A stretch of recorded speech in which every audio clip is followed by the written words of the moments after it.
در جریان باشید. بیهوشی استنشاقی هم قبلش یک تزریقات داره.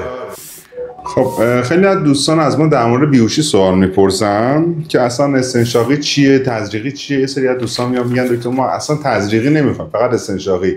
در جریان باشید، بیهوشی تزریقی هم استنشاقی هم قبلش یک تزریقات داره، مثل آرام بخشی که بتونیم بیمار رو آماده بکنیم برای استنشاقی. تمام بیماران کاندید استنشاقی نیستن. استنشاقی برای جراحی‌های طولانی مدت استفاده میشه و بیماری‌های خاص، بیماری قلبی، بیمارایی که حالا بیماری قلبی دارن، برای اون بیمارا استفاده میشه و اندیکاسیون نداره واسه سری از جراحی‌های خیلی سریع مثل عقیم‌سازی نری که مثلا می‌بینید 1 رو 20 دقیقه قرار طول بکشه. نیاز نیست شما لوله تراشه بذاری واسه بیمار که فردا روز ریسک بیماری‌های تنفسی، تراکیتایی که ممکن اتفاق بیفته رو بتونیم قبول بکنیم. اینو بسپارید به دکترتون. یه مجموعه مثل مجموعه ما که هم استنشاقی داره هم تزریقی، از لحاظ مالی به نفع ماست که استنشاقی بذاریم، ولی اگه انجام نمیدیم بعضی از مریض ها رو مسلما به نفع اون مریضه.